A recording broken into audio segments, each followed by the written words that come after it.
Hello, music lovers. Andy Wood here, and you are listening and watching Guitar Autopsy.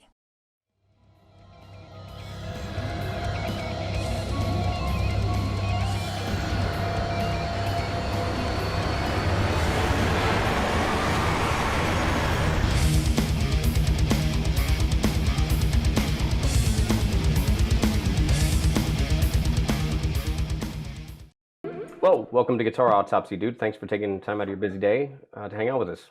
Dude, I'm stoked to be here. Fantastic, man. So what are you up to these days? Man, I feel like I'm busier than an Yngwie Malmsteen solo.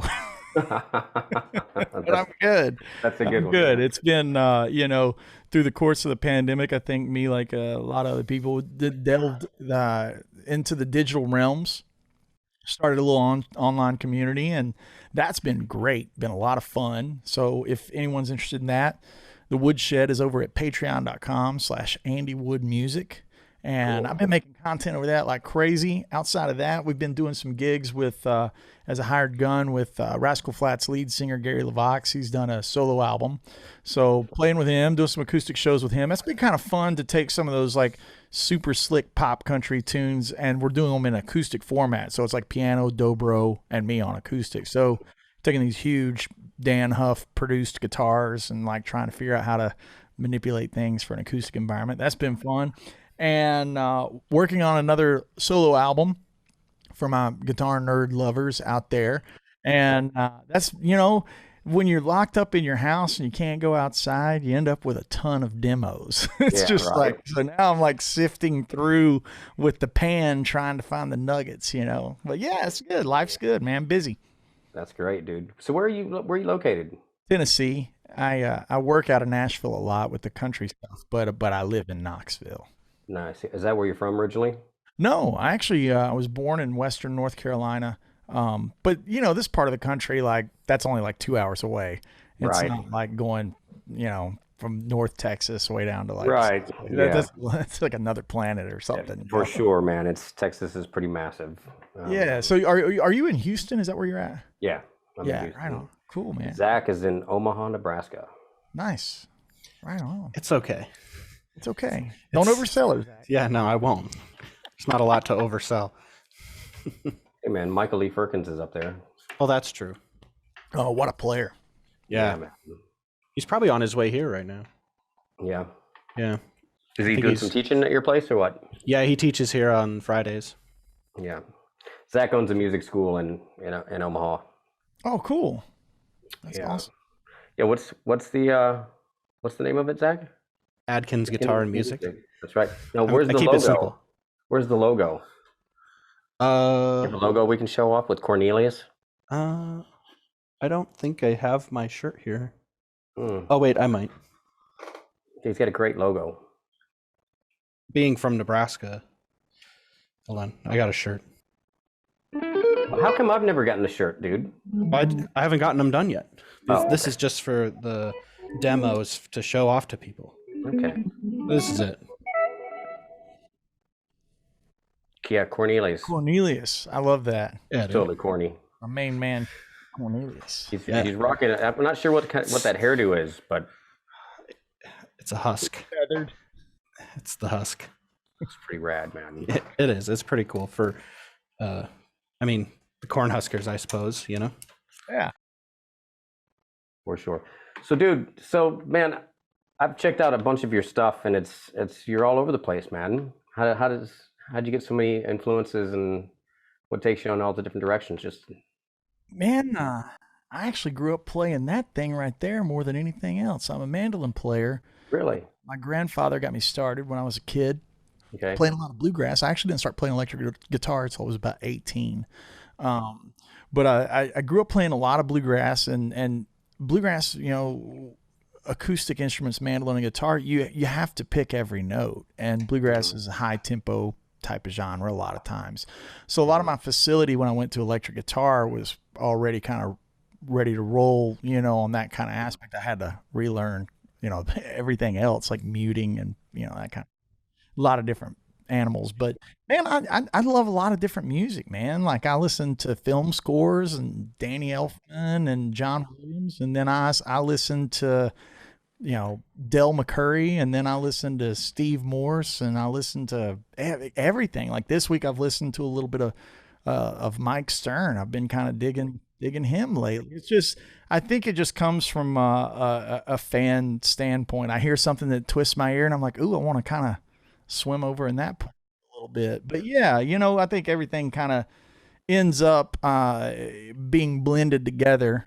But as far as hired gun stuff, that's kind of been all over the road too, because I've worked for I worked for Scott Stapp when Alter Bridge and Creed went to Alter Bridge, and Scott went the other way. Scott did that Howard Benson produced record, and I was the MD on that gig, which is trying to do the Tremonti thing with honor to what Mark played, which is big chuggy stuff, and then ended up doing pop country stuff, which has nothing to do with big and chuggy. It has to do with more slick LA style session playing, especially the kind of artists that I've worked for, because the guys that played on those records are guys like Dan Huff, Brent Mason, Landau, so like very slick textural kind of things. And I think that's healthy too, to get your ear in a different place. So, I'm just a fan of all kinds of stuff. Yeah, I love some Brent Mason, man. Brent's an awesome guitar player. Oh God. Yeah, he actually is the reason I wanted to pick up electric guitar. I had got the album Mark O'Connor and the New Nashville Cats. Oh yeah, I get that. And the Pick It Apart solo, I was like, I got the album because my favorite mandolin player was playing on it, Sam Bush, and Bela Fleck was on there playing banjo. And when I heard Brent's Telly solo on Pick It Apart, I was like, well, I got to get into that because that's awesome. For sure. Yeah, I think I don't know who I heard of first, Mark O'Connor or Brent Mason, but I've been a fan of both of those guys for a long time as well. I think the first album I got by Mark O'Connor was Heroes. Oh yeah. And, I love the tune that he did with what's the name? Wasn't the was it Shanker? He was with that New Country thing. Yeah, man. Yeah, but the violin, the song with the other violinist, L. Shanker. Yeah. That was a killer tune. I like a lot. There's a good one. One of my granddad's favorite fiddle players was on that record too, Kenny Baker, and they have a version of the bridge. It's really good. So for those that haven't seen or heard Heroes, Mark O'Connor, go get that. There's plenty of chops galore. Yeah, for sure, man. We had speaking of chops, we had Johnny Highland on a couple weeks ago. Oh yeah, he's got his fair share of chops too. Yeah, I think honestly, most of the people on the show are pretty chop oriented, in some way or another. But that's just the beauty of it, all the diversity between styles and everybody's multiple influences and whatnot. And I think that's what makes everybody unique in their own way. You know, when you bring all of your multiple influences and channel it into what you do, and then put it back out, it gives listeners something new. For sure. Yeah, for sure, man. And I think that's what makes the guitar fun, right? Like it outside, like the piano, if you get a really great acoustic piano or a really great acoustic violin, they don't always sound the same because the driver of the car is different. But man, if you have a Stratocaster plugged into a Twin, that sounds drastically different than a Les Paul with EMGs into a rectifier. You know what I mean? Yeah. Itself is so malleable that, like, outside of just someone's hands, it's like, God, look at the wall of stuff behind you or me that's like, it can make it sound like a million different things. And in today's world of Axe Fx's and where Eventide and Strymon have taken things, it's like, God, you can sound like cavernous space alien delays, and it's so crazy, it's so far out there. I think that's what makes it really fun, is like just the nature of how much stuff you can do to manipulate the instrument itself. Do you find that I know, because anytime I get on a different kind of guitar, like if I get on a Telly or if I get on a Strat or Les Paul or one of my signature models or whatever, I find that those guitars tend to drive me a different direction. You know what I mean? Do you feel the same way? Yeah, 100%. I mean, I can't really. Let's see if I can go. My guitars are up there. The main ones are up there, but we were talking about when you listen to a lot of different genres and you have a lot of different influences, when it's time to cut a record, play on a session, be on stage, when you're in the heat of battle, sometimes you have option paralysis. And if a guitar is nudging you in a direction, it'll kind of help you focus your mind, Right. And that's a powerful tool, you know. Like, here, play a 335. Okay, well, that tells me at least my jumping off point. Right. Yeah. Yeah. Because it definitely, it kind of, yeah, it sets you up for a certain thing for sure. I always, man, I love the sound of tellies. Nobody probably knows that very much except for a few people on the show. But I'm a huge telly fan, and I just love the tone of them. And it certainly makes me play a certain way. I'd like to get a custom 7-string telly. That'd be sick, dude. Oh, yeah. Imagine a spank on that. I think, if I'm not mistaken, didn't Wes do one? Wes Houck? Shit, I don't know. Maybe. Did he? Build one? I feel like I saw it and I was like, oh, now that gets good to me. I feel like it was maybe him or Dusty or one of those guys that's friends with Lewis. Yeah. Anyway, one of those guys. I need to text Wes anyways and ask him, did you get a 7-string telly? Yeah. That'd be awesome. I actually just got a baritone not too long ago. Oh, nice. And it's been kind of fun to mess around with, kind of poke around on that. My buddy Mark Lettieri, plays a lot of baritone. And so hanging out with him a lot and hearing it, I'm like, man, maybe I need to kind of sniff around there. So what kind of baritone does he play? So he's got a handful of different baritones. I just got one of those Fender Baja where it just looks like a telly, and it's got the extended range on the neck. And what is it? Is it a low A? It could be so I'm still messing with tuning. It came to me a fifth down, just like B, like tuning that. But I've been messing with, maybe taking it another half step down, putting it in A. Like, it just seems like that'd be kind of fun. And they're fun, clean, because they sound like spaghetti Western type of, Ghost Riders in the Sky kind of thing. And then when you put dirt on them, they've got a neat, like, bark to them. It's different than a 7-string in a lot of ways. Maybe not yours because you've got extended scale, but low output pickups on a guitar that tuned that low does a completely different thing. You know what I mean? Yeah, for sure. Yeah, those are pretty cool. I'd like to get a baritone as well. It's been fun. I'm a rookie. I'm a rookie on it. I just been kind of around at it. David Grissom. I used to teach for the National Guitar Workshop, and when David Grissom came to the Austin campus, and he had one, and it was pretty sick, man. Oh yeah, I love his playing too. So, Dave, if you're watching this, you rule, dude. Yeah, yeah, super cool guy too, man. He's funny.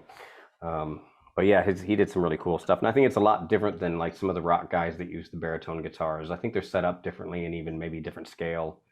The one you have is 6-string, right? Yeah, and then there's the thing that Ed used on Spanx, which is like a octave 6-string bass kind of thing. It's like a Dan Electro kind of vibe, right? Yeah. And those had those like weird little lipstick pickups in them, which again, it's like going in the opposite direction of a lot of modern 7 and 8-string players. They're going for high output. Like those sound cool because they're like barely pushing, Yeah, I think David's was one of those ones with the big double cutaways. And it had some really massive strings on it. Yeah. It was almost like bass, like lineman's cable. Yeah, exactly. It's crazy, dude. Talk about rip your fingers off, man. That's nuts. Yeah, I've never had any experience with a baritone guitar. It's fun, dude. I tell you what, not too long ago, Squire was selling a black one with P90s for like $300. Really? And it's like a great gateway drug price point. If you like it, it's cool. If you hate it, you didn't commit to it. Yeah, that's funny, man. That's funny. The gateway. Oh man. So, dude, let's talk about amps and stuff. You mentioned earlier about all the modern technology and all that kind of stuff that we have. How do you feel about all of that stuff? Like, fractals and Kempers and, plugins versus real amps? So my least amount of experience is with plugins. I don't think of any other reason other than I like to hold something in my hand or touch something in a rack. Like there's something... Right. I want to touch something. It doesn't, but now, with that said, the guys over at Neural have really got some cool plugins going on. I've been curious, made my eyebrow perk up a little bit. Yeah. My buddies Plenty and Jack Gardner, they get some cool sounds, and it's intentionally not amp-like. I know that there's a lot of like, hey, this is so amp-like, but when I hear their tones, I would consider a little less amp-like than plugging straight into that diesel. Like that's for sure, that creates a different kind of thing. And a different feel completely. For sure. I have a Fractal Axe Fx3 right out of iShot that stays racked up for no other reason than it's just, hey, here's an idea. Hurry, get it before Right. that. Also, the Fractal's a very powerful tool when it comes to layering and looking for an effect. Like, I love pedals and stuff, but you know, if you're looking for really crazy textural type of stuff just to sit ever so not importantly in the left speaker, like I really like Fractal for that kind of thing, because it makes the shopping process easy because it's all laid out in front of you on the screen. You use the editor too, right? I do. Yeah. Other favorite piece of gear, the universal audio aux and the load box technology in general. Like I have 3 different load boxes here. I've got the Boss Waza that's got the attenuator and stuff in it. I've got the UA aux, which was my first one. And then I've got the Sir Reactive Load IR. And I've been using the Sir Reactive Load IR live because I don't carry my own front of house guy. And it's very consistent. Same thing. I don't have to trust a house microphone where it's like you get there and you're like, where has this been? Oh God. Yeah. So, you know, in a perfect world, you're carrying your own front of house guy every night, then yeah, you know, have your own consistency. Yeah. So tell me about that piece of gear again. What was it? That's the Sir Reactive Load IR. And I think it's, well, you might not be able to see it from back there, but it's around here somewhere. So active load IR. So impulse response, right? Yeah. I see. Okay. Judge And that's what you send to the front of the house? Yeah. And anybody that saw my neon green Crocs, they're my house shoes here in the studio. So don't judge me. I got them to match one of my guitars. This is awesome, dude. And it's a great little box. You can not use a cabinet at all because it provides an impedance load, or you can have it in between your head and the cabinet. Okay. And then you can load up whatever impulse responses you like into it. And so you can just send that to front of house and still use your rigs and everything's be like you like it. You know what I mean? So that's been powerful. So that's what you send in lieu of having something mic'd up. Yeah. And it's really on a consistency thing. Now, if I walk into, you can always tell the room. You know what I mean? You walk into a rough looking club, you're like, oh, better get that IR. Yeah. A nice little small theater where they've got a bunch of pristine gear. You're like, okay, we'll leave the IR in the box. We got probably some nice mics and stuff. Yeah. But it you know, like anything, it's about having, you know, a safety net. I have a saying that it's developed over the past 5 years or so. 2 is 1 and 1 is none. Yeah. Because when you're out in the heat of battle, something's gonna break inevitably. For sure, man. For sure. Well, we were talking to Nita Strauss, and she's with Alice Cooper right now on tour, and she said that all of them are using what do you have, Rusty? What is it? Kemper? Not a Kemper, yeah, not Fractal, but Kemper. And like all of them have 2 of them. That way you got the one that they use every night, and then if that one blows up or something wrong happens, they got another one ready to go. It's all set up exactly the same. And they don't want to take cabs anymore. Everybody's like mandatory. Everybody's using these. Yeah, I've been in environments where no amps were allowed. And then I've been in environments like one of the funniest environments, one of the loudest stages I've ever done is the Rascal Flatts stage. And because, you know, you're on arena, the deck is huge, right? So I would take 2 diesel 412s, that diesel and this Rhodes in stereo with a Fractal Axe Fx providing all of the stuff post, the time-based stuff. Yeah. And then I had a pedal drawer with everything that was analog. I mean, dude, it was a rig of doom in a refrigerator. But in that environment, when you're not loading it yourself, it's like, why not bring the USS flag, you know? Yeah, exactly, man. Yeah, I used to have a massive rig too back when I was in Outworld. I used to run 6 412 cabinets. Yeah. Had the Bradshaw switching system.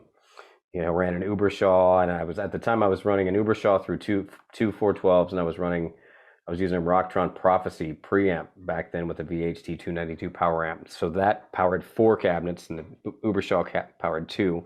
I remember that rig. We were all on Petrucci Forum at the time, and I remember you were in that band, and I remember some video or footage. stills or whatever were making their way down. They're always like, holy cow, it's a rig. Yeah. It's always, there was a couple times we played, and the singer's kind of standing over by the drummer, because there's no room on stage. Oh man, total Yngwie moment there, but it wasn't on purpose. You gotta do what you gotta do. Small club stage, you know what I mean? That's right. Yeah. You gotta have that like big dick energy sometimes, and just make everybody know that you're there. Yeah, I love it. Coming wheeling it into a small club, and you got 6, 4, 12s. You're like, Rusty, really? Do you need all that shit? Yeah, man, it's part of my sound. Yeah. I don't not need it. I don't not need it. Yeah. See? More is more, and less is still less. Yeah.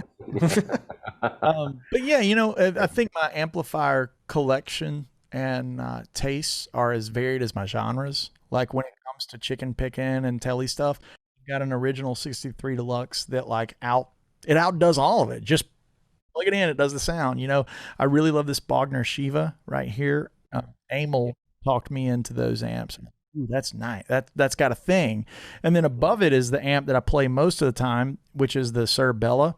Mm-hmm. And it's just kind of like a Bassman. It's just nice and loud and clean, and a great pedal platform. There's my main board that I use right there. And then I've got a Lone Star and then a Rhodes Colossus. And it just, it's just like, I don't want to have to try to make something pretend to do something it's not.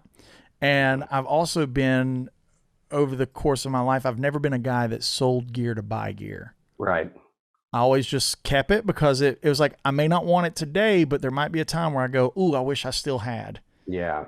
And I learned my lesson the hard way. I had a Eddie Van Halen. I'm a huge Van Halen fan. I had an Eddie Van Halen Axis that was purple, and I sold it for $680 or $700, like that. And that's the one time I was like, I'll never do it again. Like, I blew it, and I'm never gonna do it again. Yeah, I've had to sell some gear in the past, but it wasn't to get other gear. It's like paying bills or some stupid shit like that. You know what I mean? Necessities call, and and that's always regretted it. I hate getting rid of gear. I hang on to everything as much as I can for that exact same reason. I might not ever use that, or haven't used something in the closet, one of those pedals, for 10 years, but there's going to come a time when I'm going to need it. I had that experience when we were talking to Johnny Highland. You remember we were discussing his first guitar that he had. It was on that magazine, and he wanted one just like it. Mm-hmm. And he was like, you never understand how much you'll miss your first guitar until you can't ever see it again, that kind of thing. And it got me thinking about the first guitar I ever had.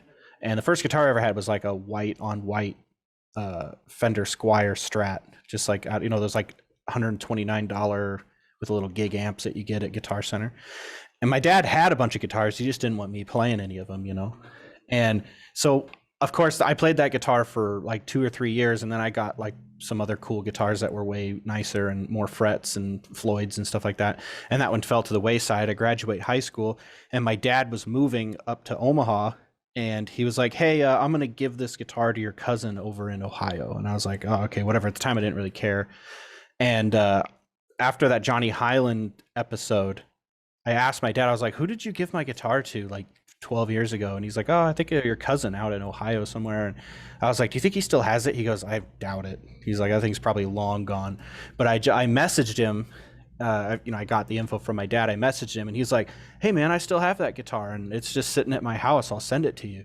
So hopefully that's in the mail in the next like few days, because he's going to send me my very first guitar, which I'm pretty excited about. And you're right, like getting rid of gear, I'm just like, I want that guitar for some reason. I know it sucks. I know it's a crappy $100 Fender Squier, but I want it. I want it back. I still have my first one. It's upstairs. It was a gunmetal blue Fender Telly with a white pick guard. Yeah. Rosewood board. And I ventured around the world of guitars, and I got into playing the Sir guitars and met John Sir through his Modern, which is kind of like the hot rod 24 fret rig. Mm-hmm. And then finally came back to a Telly style when we did Signature Model, but I just incorporated some of the features of the thing. But like, it's like, there's somebody asked why I didn't have like angles, and I was like, man, because my first guitar didn't, and it just feels right when I sit it down, Yeah. Right. So dude, tell us about it. Tell us about your Oh, signature yeah, model. yeah. This was actually a prototype. It was a pretty funny story. I was working with Sir, and I was begging them to do a 24 fret telly, less so much about having high E, and more about the back of the heel of a normal Telecaster hitting the hand, like more about that. The high Okay. E was convenience because I'd been playing the moderns, and I was like, oh. So John was like, well, what about neck pickup placement, blah, blah, blah. And I was like, well, why don't we just put it all the way up against the where it's as far north as it can be to be in the right spot. And I wore him out with it for probably a year and a half or 2 years. And finally he's like, look, I'm build one for you if you'll just stop. I was like, okay, fine. So I made this one. And this ended up being, this was the one that's fabricated. And then they copied the CNCs, and they did a couple, and then I played them, and they weren't something. I was like, so they came back out to a flash out, measured this one, and they were like, oh, this is what happened here. This is why. Okay, cool. So then the production models are a copy of this one. And yeah, so the things, I guess, interesting for my spec tech freaks, 16-inch radius, not so much for shreddy shreds, but it just felt more like a mandolin, because mandolin has a flatter radius, and that feels nice in my fingers. Stainless steel frets. This one has a 5-way, and a push pull for series parallel. So it's not a split, it's series parallel. That way you don't get the noise of a split, And then the back of the guitar has that kind of sculpted heel joint, which is nice.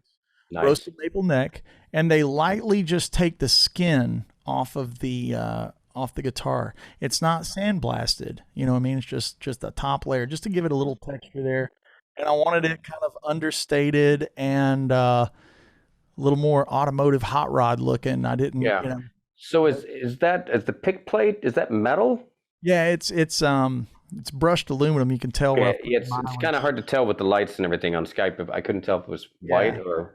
Yeah, no, it's brushed billet. Yeah, that's killer. I like that, man. Yeah, kind of. Sure. And is your back plate the same thing? Yeah. I dig that when they make the plates match. And the control plate's the same. And then we offer 2 other different colors. We have one that's Iron Man inspired, so red with a flat gold, and then we offer one that's Whiskey Barrel inspired. It's just like no paint whatsoever, and it kind of looks like the Whiskey Barrel. I was seeing things in hand shot, and it's got a black. Doesn't have any of the burned inside on it. Oh yeah. Right. It might be on the wall. Is it on the wall? Yeah, it's on the far. It's next to. Okay, yeah, I see it. Very nice, man. Sweet. Dude, what's the ones that are all like painted? Looks like, is that like blood running down one of them or something, or what is that? Ben Eller. Uncle Ben, everyone's favorite uncle. Yeah. And I have a kind of a fun Steel Panther-y kind of band called cool. Okay. Called what? Dank Banger. So completely politically correct band name. And I wanted a Sir Modern in that original day glow pink that they did the old RGs in, so it would glow in black light. And then I wanted them to do like an oil spill Venom drip. So like I'm a big comic book fan. I love all that stuff. And even though, I mean, Venom's not my favorite character, but I was like, ooh, that'll look really rad against that neon pink when the lights hit it or whatever. So it's a fun guitar. It's kind of like, it really is like my Evil Twins guitar, because it's nothing like this. This has low output PAF kind of pickups and, a little more like subtle. And that's like super hot pickups, Floyd, about as subtle as a combat boot to the chin. Yeah, that's awesome, dude. I like your analogies. Yeah, I know, that's great. So what was the one next to it? Is that an Eddie Van Halen? Yeah, obviously here we are. Okay, I see. Yep. A year after Ed's passing, the day that he died, I actually got on the phone with my friends at AMS, and I ordered that. Ed guitar. I'd always been like, I'm gonna get one. I've got the Ed amp. When they first came out, I'm like I said, I plugged in. I was like, oh, I'm sure this is not going to be that great. And then I plugged in. And I was like, oh, this rips. So which one do you have? Which head? The original 100 watt in white. Okay, the EVH3. Yeah. Okay, cool. Yeah, and it's the OG first run, and loved it. Still, I gig it all the time. It's been on a lot of. It's a brutal amp, dude. It's great, man. Yeah, I had a 5153 Stealth.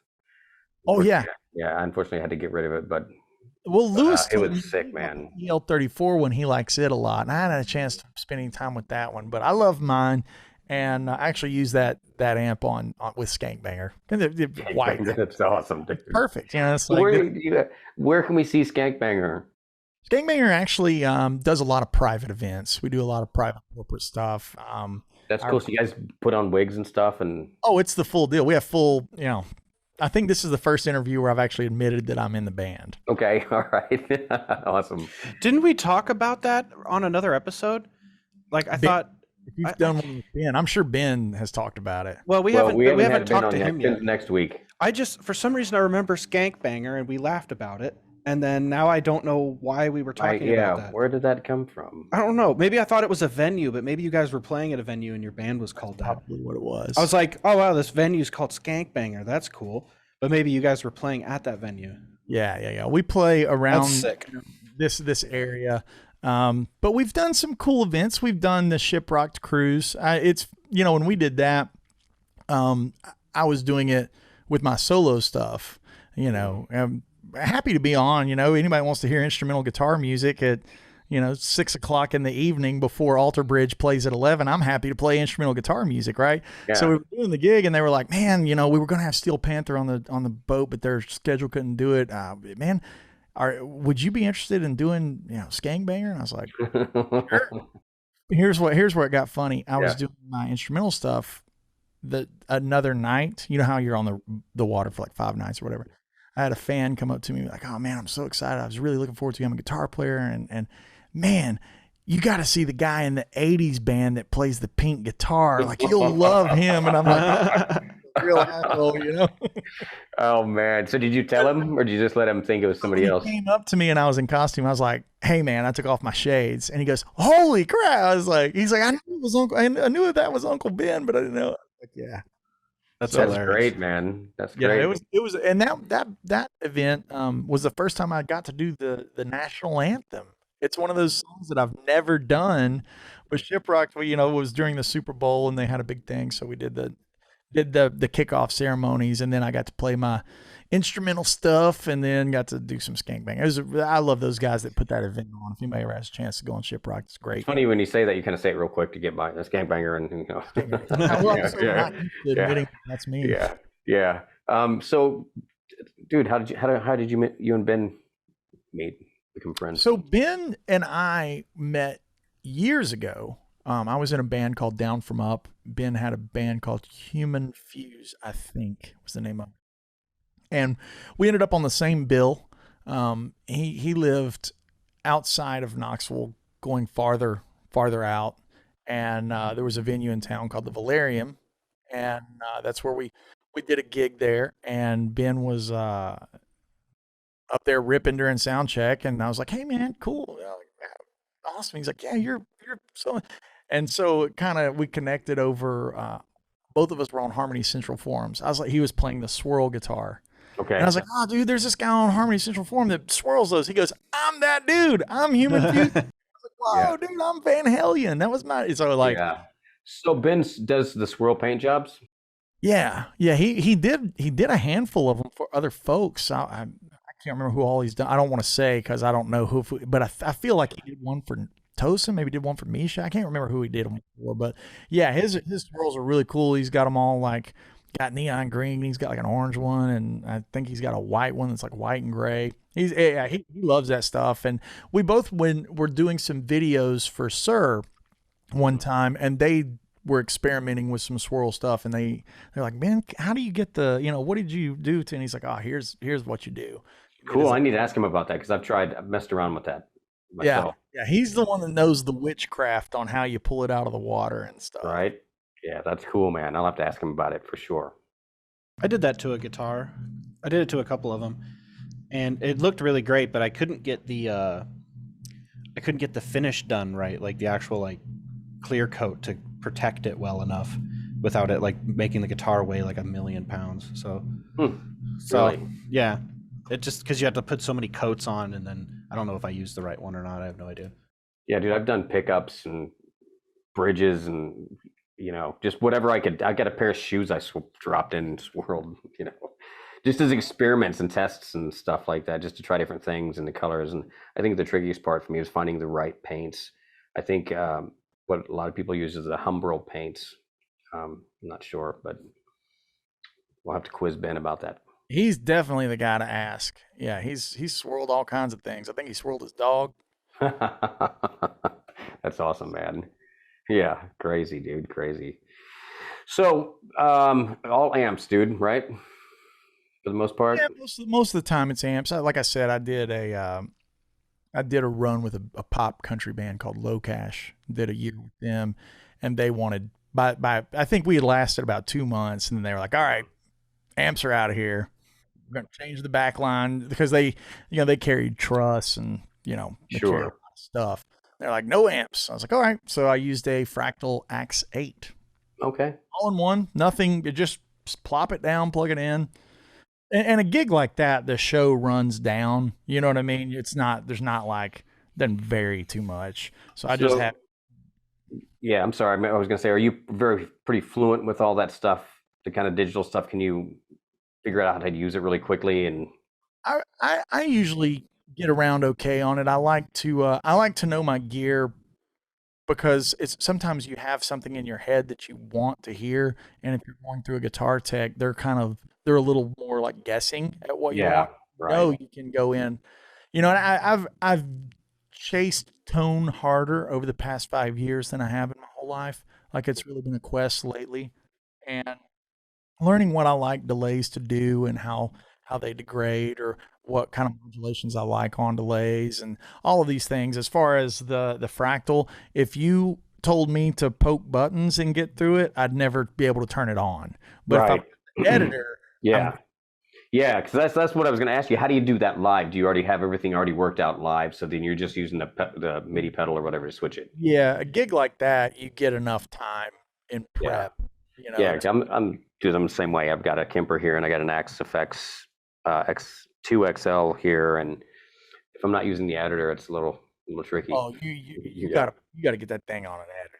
Yeah, you have to know it really well. If you don't, I think the Kemper is a little bit easier to use without the editor, because it's laid out like the front of an amp.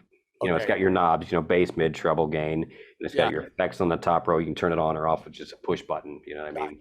Yeah. So that's pretty simple, but there's a lot of complexities with it. I think it's a little bit simpler overall than a Kemper. Axe Fx, but it still has a lot of stuff. And that's really something that you get used to. As things get more powerful, there are more options, and so that is part of that game. I think that's also tied in a little bit to what we were talking about with playing and improvising. And as you learn more, there is option paralysis when somebody nods at you to take a solo. You know what I mean? You have to kind of focus, know what you're after. Yeah. Know what you want to say. Mm-hmm. Yeah, that's interesting. So like when you're talking about like in a live situation for improvisation, and it's like based on who you're playing with, it kind of preps you for how you're going to play over it. Yeah, right. Absolutely. Yeah, absolutely. Yeah. So would this be like in a multiple guitar player situation? Could be. Yeah. So it could be a situation like that. To me, it's a little more like there's a couple of checklists that my brain goes through. One is like, what's the genre and the sound and the vibe of the overall message of the music? Are we rocking? Are we trying to be a storyteller? Are we trying to be somewhere in between? Like, when I think storyteller, I think like Ryan Adams, Jason Isbell, Jeff Buckley. You know what I mean? Mm-hmm. Right. I think rocking, it's all the way to the stuff we were talking about with like Yngwie or Mark Tremonti or whatever. Like, and then the stuff that's in between, where you're a storyteller and you have rocking moments, would be like the Allman Brothers. You know what I mean? Like that definitely goes from storyteller to like rock. So to me, I start trying to gauge what I'm trying to do. Then I also try to think of what's the flavor of it. Like in a, I'm trying to use my own experiences in life. Like when I did the Scott Stapp thing, I was trying to play more metal, not metal, but you know what I mean? Like in like diatonic kind of thing, and in that vibe. Whereas if I'm doing rock that's closer to my instrumental stuff, there's a lot of room for more harmony, outside harmony, whatever you want to call it, however you want to kind of think about that. And then there's the idea of like, what flavor of rock is it? because you can have something in the world of metal still have a very southern flavor. Pantera comes to mind immediately, very southern kind of flavor to the metal. Whitechapel has moments of sass and southern, versus something like Meshuggah or Animals as Leaders. I hear no southern in any of that. No, not at all, man. And I Yeah. think that's okay. It's just kind of knowing where you exist and what the message is of the music. And then you can kind of start taking an inventory of what you might want to say musically, what kind of sound you want, what kind of amp you want to use, you know. But I think the most important thing to playing music is listening, being aware and listening to the things that are happening around you, taking an inventory of the things that are happening around you musically is always the most important thing to do. Like, just listen to what your drummer's doing, listen to your bass player, listen to, maybe even just ask your singer or whoever's writing the lyrics, be like, what's your message? There's a really important thing. I was hanging out with one of the very first times I was hanging out with Bonamassa. We have a mutual friend. His guitar tech now was my guitar tech on the Scott Stapp run. So we were hanging out the first time, and he mentioned that sentence, and it's always stuck with me. What's your message? Well, like, if you have all the chops in the world and you have the infinity stones of guitar and music and you can literally do anything, what would you choose to say? And that'll make you like scope out and be like, what is my message? Yeah. So real quick, that guitar tech, that wasn't Dave Pate, was it? It was Big D, Dave Lamont. Oh, okay. Yeah, I've got a buddy that used to tech for Bonamassa. That's pretty cool. And then Mikey, Mikey was still with him at the time. I think Big D's doing the current tour. So you know, it's always a revolving door of who's doing what. But yeah, Big D is one of my good buddies. So D, if you're watching this, much love to you. Right on, man. So back to the soloing thing. I've experienced some similar stuff because I've done a lot of guest work on people's records and stuff like that. And one of the guest solos was with Falling in Reverse, Jackie Vincent. I don't know if you know Jackie or not. Jackie, English guy, British guy? Yeah. Okay, I think I know the guy. Yeah. I don't know him, but I know of him. Right. So these guys, they were in the studio, but the fans weren't supposed to know they were in the studio. So I couldn't hear any of the stuff in advance. I couldn't talk about it. So they flew me down to Florida. I was with Elvis, Michael Basquiat. Yeah. And it was great dude and studio. But so I get there, right? And so I walk in the studio. It was the night before I needed to record. So I flew in, they took me into the studio. And I got to hear what Jackie had done because he'd already finished his solos. So I calmly just recorded it with my phone so I could kind of get an idea. So that when I went back to the hotel room, I had some idea of what I was even doing, what key. I mean, they didn't tell me nothing, you know, just come in and go. So I listened to what Jackie was doing, and then I knew what I was going to do based on what Jackie was doing. So, you know, or what I wasn't going to do. Yeah, that's an important aspect too. Is choosing what you're not going to do. Right, exactly. And the same thing was I was on a Badio song where there was a bunch of guys on it. It was I think it was called the 8 Pillars. Yeah. Right. So there's a bunch of guys on that. I don't know, 6, 7 guys, right? Yeah, it was Badio, and then Jeff Loomis and you and George Lynch was on George there. Lynch. Yeah, a few other people. But it's like, you know, now I didn't have the option of hearing everybody else's solo, but I knew where I was going to solo, and I kind of had an idea of what most people were going to try to do when they get on a track with Badio, and just going to try to out shred him or whatever, you know what I mean? So that was definitely not my approach. I mean, I certainly did some shredding for sure, but I did some other things. I did some more stuff with the bar and the whammy wah-wah pedal and just some things that people wouldn't have expected me to do. I had no idea that was you until I watched a video on YouTube where they had all like a photo of each guitar player doing their solo, because it's like a 9-minute song. Yeah. You know, and then it popped up and it said Rusty Cooley, and I was like, no way. That doesn't sound like what he would do. But then, like you said, I thought about it for a minute and I went, well, you know, he probably was like, well, I'm not going to try to out-shred everybody who's trying to out-shred everybody anyway. Just do something different. So you threw people for a loop on that one, which I think was good. For sure. And that's really important to anybody maybe of any genre that might be watching this. If you're going to sit in a blues jam or anything like that, to quote Jurassic Park, don't worry so much about if you can, worry about if you should. You know? Right. Yeah, that's awesome. Yeah, I've had so many conversations with students about things like that. It's like you mentioned something earlier about, you know, listen to your drummer, listen to your, you know, bass player. It's like I'll have students that I'm we're working on improvisation, and I'll stop them and sometimes and I'll say, "Are you even listening to the backing track? You know, Oh my gosh. are you listening to what's going on, or are you just like playing because it's this key? You're Right. not, that's you got to get people in tune and kind of guide them in the beginning on what to even listen for, or that sort of thing. Not being tonally aware. Mm-hmm. You listen to where there's the downbeat, and you realize they changed chords, right? Yeah, like music, it starts with listening. And one of the things that I like to maybe bring up in conversations like this with friends or whatever is like, we guitar players like to put our hands on the guitar and immediately do the thing that we know that will sound like good or it's rewarding or whatever. Like that's playing with your hands first and letting your ears and your heart and your soul catch up. You should play with your ears and your mind and your imagination, your creativity and your soul and your groove and your pocket first.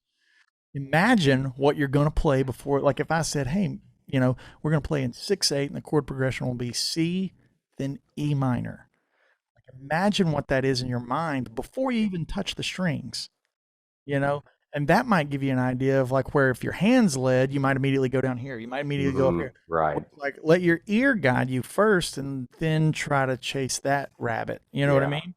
Yeah, that's good advice for sure. 100%.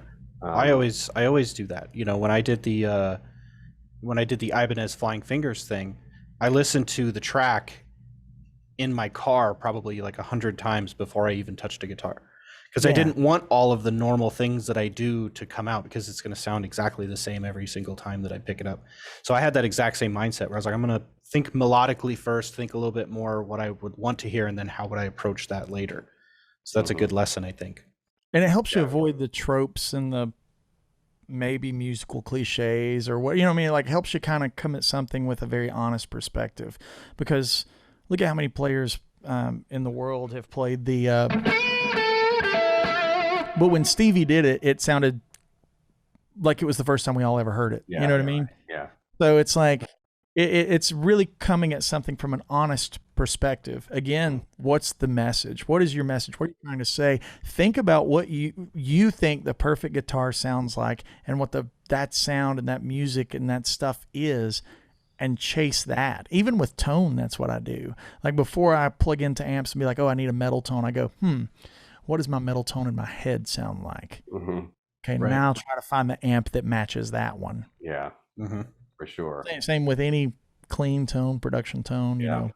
I mean, I've had experiences with like I said, I've done a lot of guest work, and I was doing some solos on a George Callias CD, a drummer from Nile. I don't know if you know those guys or not, but George is an amazing drummer, and he wanted me to do a guest solo or a couple of them on this one song, and I didn't really work on it. Most of the time, I don't really play over the stuff before I'm actually going to go record it. I just like to just let it kind of fly and see what happens. And I went in the studio one night during the week, and just nothing was happening. So I just had to regroup, and I cut my losses and went home, because like after, if you're in there about 10, 15 minutes, whether, it's going to be happening or not. It's like, okay, this is not working. So I called it a night, and I went home and got up the next day. I did all my lessons like normal, and I probably spent about, 10, 15 minutes with it before I had to go to the studio to try to do it again. And I just went in that night with a whole different approach and just started by layering stuff.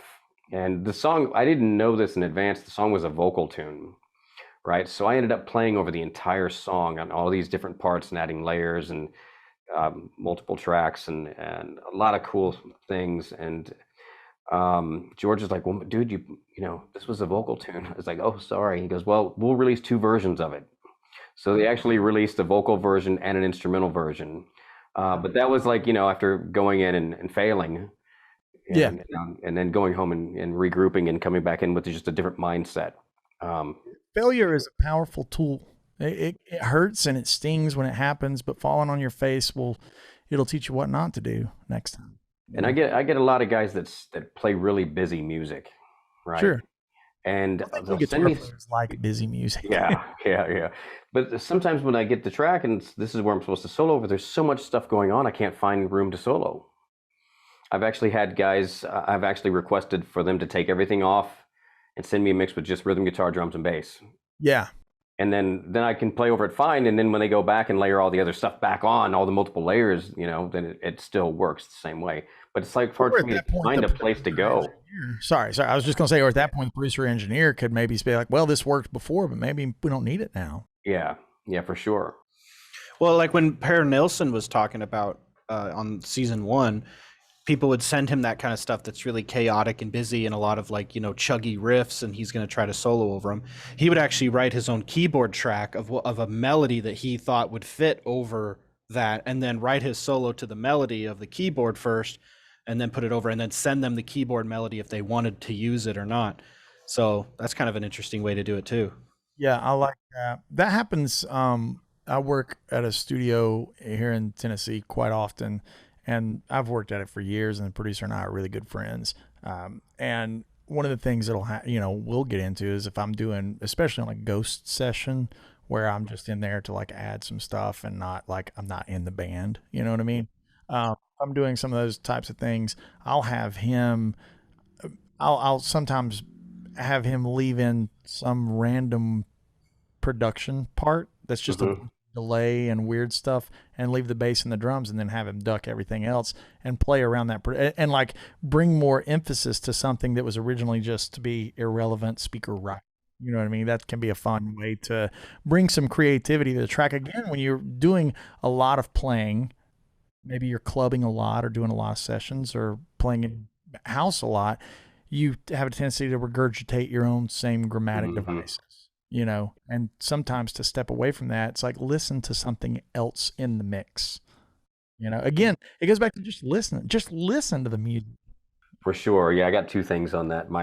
When talking about the, you know, soloing, my singer actually gave me some great advice. He does a lot of, when I do have guest work, he owns his own studio, so I'll go over to his place and do a lot of this stuff. And there was this track I was playing over, and it was just like, it felt like it was going, it felt like it was not going anywhere. So I didn't have anywhere to dynamically have a cue or like another chord change or something. It just felt very static, but not in a freeing way, in a restricting way. You know what I mean? So he was like, you know, something that I do, he goes, let's see if we can write a melody to it. You know, it was kind of something like what Pierre was doing. He said, write it. So I came up with a melody and then harmonized the melody. And then I soloed over that, and it worked great. And then we left everything in, you know, even the melody that I created to give me some kind of direction. And that's interesting coming from a singer. I mean, Brad's a guitar player also, and a really good guitar player, but, you know, he's the singer in my band, Day of Reckoning, right? So just hearing his approach to it was very refreshing, and it's a good way to do it, you know, for me, because it happens sometimes, you know, for sure. So anyway, that's a different approach. Yeah. You know, Zach? I don't know. I don't know. Both of you guys, that's pretty much what I do. Yeah. I try to just look at it from a chord by chord standpoint. And one thing that I do sometimes, or I'll teach sometimes, is, you know, let's say you got a 4-chord progression, C, E minor, A minor, G, or something like that. Super simple progression. And instead of looking at it as this is in the key of C and A minor, treat each individual one as its own completely separate mode that falls under a major mode or a minor mode based on the chord. And then you're playing non-diatonically over all of them, and then you can link them up together. Yeah, that's where it got it. Like I listen, obviously I've mentioned them in this interview, but the Allman Brothers, it's like they can take something that's very static, can be a bit, it's the thing that if you were an intermediate, and I'm not trying to generalize, but let's say you're an intermediate player and you take the outro of second solo and whipping post, it's A minor for an indefinite amount of time. Right. Yeah. And so one would think, oh, this is the easiest thing on the planet. Now play for 2 minutes and don't regurgitate yourself. Yeah. It's hard. Yeah. That becomes excruciating. And that's where you see a mastery of someone like Derek Trucks and a storytelling approach, and how they can take, over just simple, simple dominant kind of sound, minor 7 kind of sound, and how they can add all these different flavors, or you know, and really start changing the colors around it. That's where you see that mastery is like, hey man, here's one chord forever. Yeah. Because you go into something like that just like, oh, this is so I've got it. Like just again, like knowing what the right notes are doesn't make music. No, and you know, I've had that experience too. It's like, again, I hate to keep going back to this, but I was doing another guest solo. Brad was there recording me, and it was like it sounded like when you listen to it, it sounds like it's easy to play over. Right. But when you actually try to play over it, it wasn't. Yeah. And I was just like getting frustrated with it. And I was like, well, here, dude, show me what you would do. And he goes, oh, shit, you're right. You know, it is, yeah. It doesn't sound like it would be hard to play over, but it was the weirdest thing ever. And it really makes you, you know, all these different experiences, you know, what you take from them, you know, helps you out later down the road, you know. Yeah. And the it's also like the kid that's down the street that plays guitar but doesn't know what he's doing. Mm-hmm. He's just writing songs. That's where you get into like, have you ever tried to solo over some Nirvana songs or Jeff Buckley? Really hard. Not to say that Jeff Buckley didn't know what he was doing, because he was like people didn't realize he was like a vulgar display of chops that people did not know. But those songs are deceptive. Try soloing over Weezer's Sweater Song. It is easy, but it's also not easy because you have a very complicated. Is that major? Is that minor? Well, like, where are we dealing in the ambiguity of it all? You know what I mean? And they're not coming at it with a standpoint. Well, I mean, I'm trying to be assuming, but like I'm saying, a very creative person who's not worried about the diatonic harmony. Yeah. They'll come up with things you're like, oh crap, well, what am I supposed to, how does this work together now? And how am I supposed to craft something that sounds like it fits in with the music? I've got two things on that. One with the Nirvana thing. I was in a Nirvana tribute band for a couple of years, and he wanted somebody to come in and add like just some undertone guitar stuff, because he already played, it was like a 3-piece, and they just wanted me to come in and add some, you know, depth to it. And that was really hard, because, you know, he's going from like a G to a B flat, and then they're telling you that it's in the key of G major, and you're like, yeah, but he's playing a B flat. That's not G major. What are you talking about? Yeah, exactly. And you're like, how am I going to create something? And then you have to change everything around that. And then you try to solo over like a song in Bloom, which is very non-diatonic in any way. And you're just sitting there like, should I play diminished? But then you play diminished, it sounds like crap. Even though all theory would lead you to believe that you could play a diminished chord over, or, you know, arpeggio over that, and it doesn't work. And then another thing, going back to having something that's very simple and being kind of, I don't remember the word you used, like deceptive, right? Is like Smoke on the Water. I was teaching, somebody wanted to learn that solo here at my studio, and I didn't know, I try to avoid that song most as I can, but, but the solo's killer. You know, Richie Blackmore is really great, obviously, but I was like, what is the backtrack on this? You know, because it sounds really busy with the keyboard and the bass, but all he's doing is playing G for 3 bars, and then in the fourth, or, you know, 3 passes, and then a C the whole time.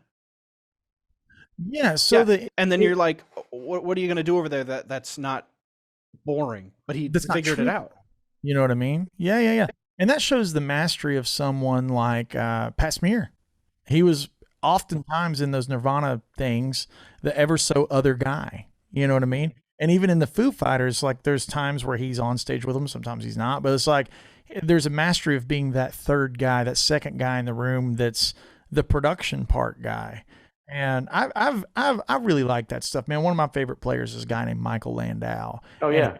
And on a lot of sessions that you wouldn't expect, you know, Madonna sessions or whatever, James Taylor or whatever. It's like James Taylor's not a guitar gig, but he's found a way to be a guitar gig and sit and just like when you hit mute on his tracks, you're like, well, where did the vibe go? And it's like I really enjoy that. And you know, another one that we've been doing when I've done some of my events with some of the guests that we've had out, like we did one gig with Paul Gilbert and Andy Timmons.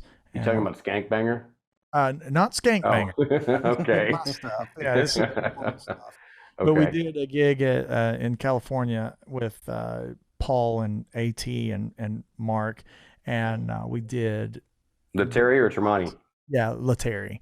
And we did Bridge of Sighs by Robin Trower. And that's got some room for meandering throughout what like a great example in powerful harmony is like, what's the sixth degree around something, and does it have to shift? And I think those Nirvana songs and some of those Weezer songs, they've got a bit more in common with a jazz approach, where you have to treat every chord independently and navigate it that way. Think more intervallically and less scalarly. Yeah, that's interesting, because it reminded me of something I was going to say a minute ago when Zach, you were talking about that progression. When I first started soloing, I thought that you did approach every chord as a different key. Oh, so you worked kind of opposite of how most people would do it. Yeah, I was like, I thought I had to solo with this chord is this scale, this chord is this scale. You know, it's like I was changing keys for every chord because I didn't know, being a self-educated, guitar player. So, yeah, but when I figured out, all these chords are in one key, I can just do this. It was a hell of a lot easier. Yeah, that's for sure. I was making it really hard. Well, and then backwards again when you're like, oh, how does Korea solo over, got a match? Yeah. You're like, well, now we're back to soloing over things independently. Yeah, exactly. So the other thing that's really inspiring too is, you said you were playing with Paul Gilbert, and then you and let's say Andy Timmons, right? That's who you said. So 3 different complete guitar players, right? You guys have completely different styles, the same backing track, and all 3 of you come up with something that sounds nothing like each other. That's where the real magic happens, I think. Yeah, finding one's own voice on the instrument. Right, and I think that, but going into that, you already know what everybody else does. So again, What where you're going to fit into it. You know what I mean? Yeah. When you get to those levels of those guys, Paul played a ton of slide that night. Oh wow! And I was like, I didn't know he played slide. Yeah. Yeah, he's got like a magnet on his guitar where he keeps his slide now. They've like built it in. He's really gotten slick at it. Really? And Timmons, over the past 5 years or so, I've called him Obi-Wan because he's just taken me in, like taught me so much, and being around him has been really inspirational. And Mark is, we were kind of coming up at the same time, and man, I feel like I know those guys and what they're going to play. And as soon as I do, they hit me with something that I'm like, oh, where did that come from? I feel like Andy's one of those guys that's got the Jeff Beck thing where it's like, he's playing better now than he's ever played in his life. And that typically is not the case with a lot of players. Usually there's like, you go back to like, man, him in his early 30s, that's the era. But like, man, Timmons' newest stuff is better. It's like, it's the Jeff Beck thing. Like, how in the world is Jeff Beck playing better at 70 years old than he ever has in his life? Like, that doesn't make any sense. Yeah, we had Carl Sanders on an episode and we were talking about that. He calls it Jeff Beck voodoo. He's putting the Jeff Beck voodoo on it. How you make it work and just getting better. And that's what really inspires me.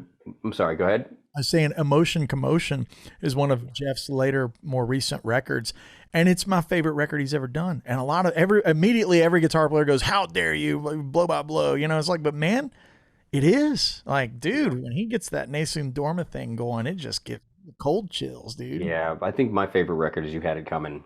Oh yeah. Dude, I love that one. That was the record that I really got Jeff Beck. Like, growing up, you're supposed to like Jeff Beck, and and I like some of his stuff too. But that record, it was like just mind blowing, especially the song Nadia. Yeah. How he emulates that voice. Have you heard the real version of Nadia? Yeah. Yeah, and I didn't know it was a cover, and then I found it when I was looking for the song on YouTube to show a student. I was like, holy shit! I had that much more respect for him, for his intonation and everything else. That it's just sick, dude. It's really, really great. And he's got that gift of listening.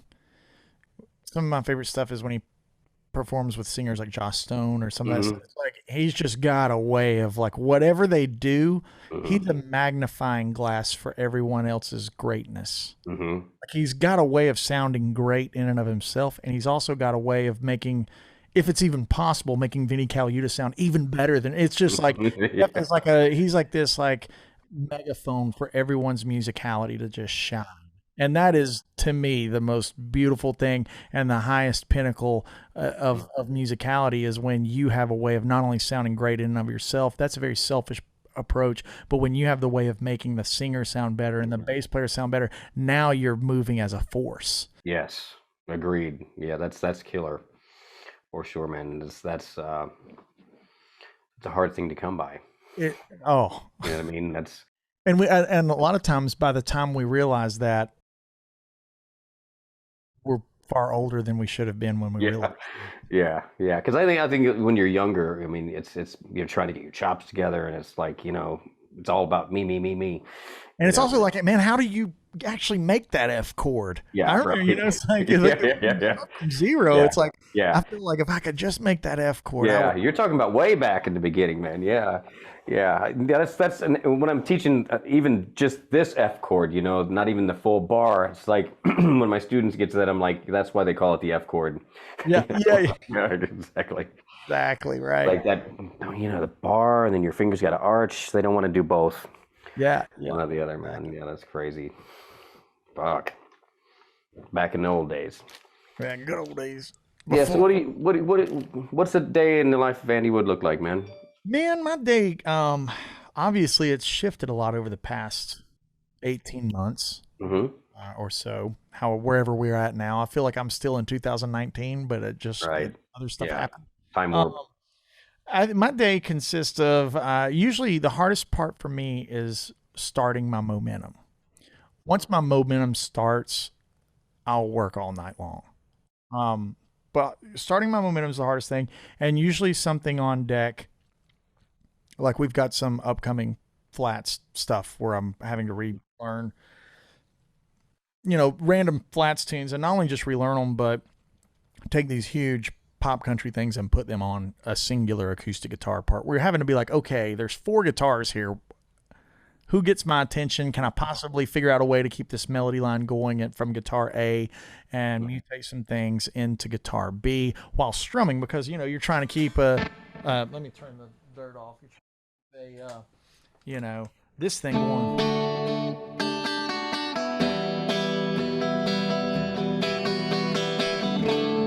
That would be an example of how I do like Fast Cars and Freedom. Whereas like if you're doing it like, that's guitar 1. And guitar 2 maybe doing, and you need a guitar being, because you're now at this point you're trying to multitask. So that gig's been interesting. Doing that, making content. I feel like making content is a different set of exercising than making an album. You know what I mean? There's a different thing there. I also don't consider myself a content creator, even though I'm doing that kind of thing. I still feel like that's second to all of the other stuff. And then, you know, I've been very lucky to stay very busy with sessions and remote sessions now that I've, you know, over the past couple of years, I've really got a nice setup and I can get some good sounds here at the house. I don't have to go out. So now people are getting that information like, oh man, can you put some mandolin, some acoustic, or could you do I need a lead ride here, and can you do this on this, and not have to go into the studio is kind of nice. So that all of that together, and just on top of it, trying to remain a student of music and, you know, the occasional skank banging type of awesome. Usually this time of year a little more popular for a skank banger because of the corporate things. They start happening Q3, Q4. So there's a little more of that going on lately. And we're also getting a little more lax about venues. Shows are starting to creep up a little bit, you know. So a little bit of that. And yeah, man, just, you know, sometimes just natural creativity where you just want to chase a song for a little bit, work on something that's self-oriented. But yeah, my day's pretty full with a lot of different plates. And then of course there's the Woodshed Guitar Experience, which is something we were in year 2 this year. It's my guitar, I think calling it a camp's not really fair, but yeah, it's my guitar camp that I do in Tennessee. Year 1 we had Joe Bonamassa, Timmons, Letary, Greg Koch. Who else? Brent Mason was on it. So year 2, we had the same lineup, except instead of Joe, we had Robin Ford. Oh, nice. Brought in Larry Basilio. And so that is one of those events that you plan exponentially far out. So I'm already starting to plan for next year now. That's cool, man. That's cool. And I'm not in the business of doing a bunch of guitar camps or anything like that. I want to do, it's like, it's my one little 3-day event that I know I'm going to put on and have all my buddies, and we're going to get a sick house band. And the property's amazing because it's on a lakefront. So outside of all the guitar classes and jams and things like that, there's all of that like beautiful mountain scenery and boating and stuff like that. So it's a really cool event. It takes a lot of work, and we've got an amazing staff. But yeah, a little different. And then sometimes you just get lucky and guys call you for cool gigs. I just did the Petrucci Universe. I think you've done one or two of those. Yeah, did the first two. Yeah, nice. So I did the recent one. It was me and Jason and Tosin and Mateus and John. And growing up, obviously on the southern side of the tracks, and then getting into rock, a big gateway drug for me was the Dixie Dregs. Yeah. So I had that moment at Petrucci camp where I was playing, and Dave LaRue stands next to me, and he leans back and goes, "Man, you sound freaking great." And I was just like, my hero said I did the thing and it was cool. I'm happy now, Yeah. So yeah, that was the sick thing, getting to play with drums, rhythm sections. Yeah. That was really the fun. jams were sick. And for me, one of the coolest parts about doing the Petrucci camp was that, the first year, one of my biggest guitar heroes was there, Tony McAlpine. Oh yeah, that's right. Just to get to hang out with Tony and teach with him and whatnot. I mean, everybody there is great teachers and players. You know what I mean? Without a doubt. And then year 2, Demiola was there. It's like, oh, man, yeah. That's another big one for me. Like the Friday Night in San Francisco record is like one of those like Mount Rushmore moments of my growing up. Yeah.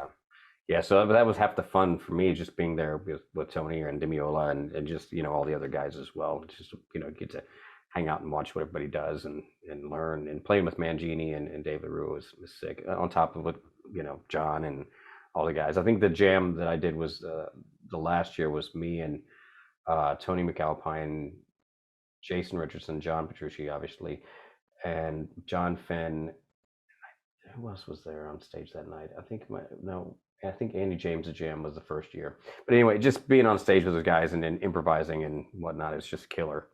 And that's another one of those situations where you're kind of listening and absorbing the environment, going, well, what am I going to do and what am I not going to do? You better have your ears on. Yeah, that's a round table of the elite. Yeah, exactly. So I feel blessed to have been included in that. It was pretty cool, for sure. So what is your camp like? I mean, do you have multiple classes that you teach? Do you have a curriculum? Do you? Yeah, of course. One of the things that we do is very limited. We only do about 100 people. We just don't do bigger. That comes from me being on tour with big artists, seeing VIP packages sold for high amounts of money, and then people getting like 20 minutes, 30 minutes. It's like, man, you're going to spend this much money. Like, you get a hang. You know what I mean? You get good times hang. So, of course, there's classes that I like to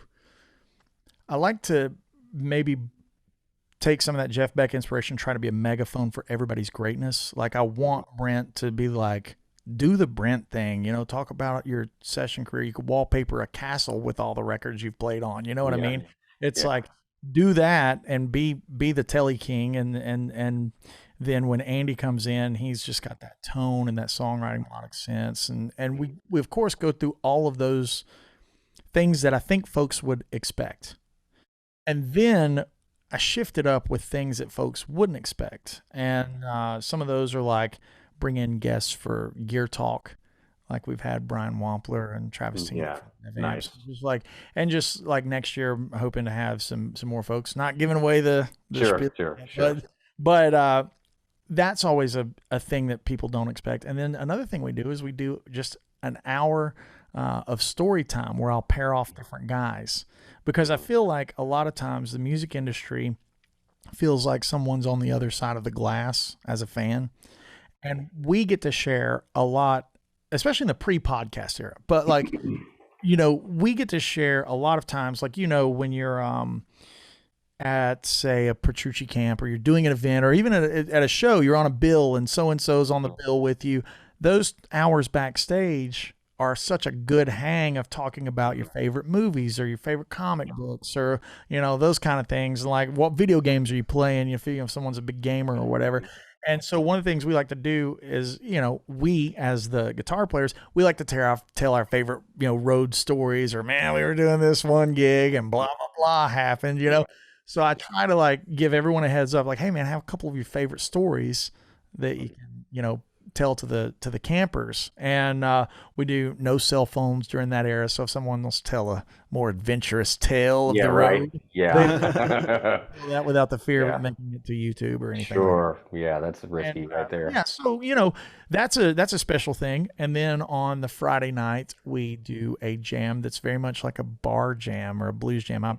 We don't do backing tracks at my event. That's a big thing. Unless someone comes in like at the last minute. Like this year we had Laurie and she came in at the last minute and we didn't have enough time to get the tunes orchestrated. But in general, every year when somebody plays their set, it's with the live band. We have a fabulous house band. I got to give shout outs to Jim Riley, who's been on the cover of freaking Modern Drummer and all that stuff. And we've had Adam Nitty play bass. Oh yeah, man, he's sick, dude. Bro, play bass. So it's like when I get a house band that's like, yeah, this is going to be fun.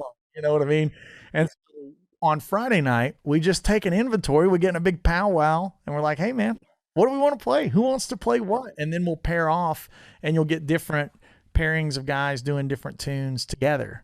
And then on Saturday night, we do the thing where everybody plays a handful of their original. Like you're there, you want to see Brent Mason play like Sugar. Oh yeah. Like that. It's like do the thing now, Yeah. So it's a cool event. And there's some things we're changing up this year. It's going to be even more special. And always changing the vibe of it. And like I said, it's a thing that we do once a year. So it's like it's not like when you're having to do it all the time, you're constantly moving the plates.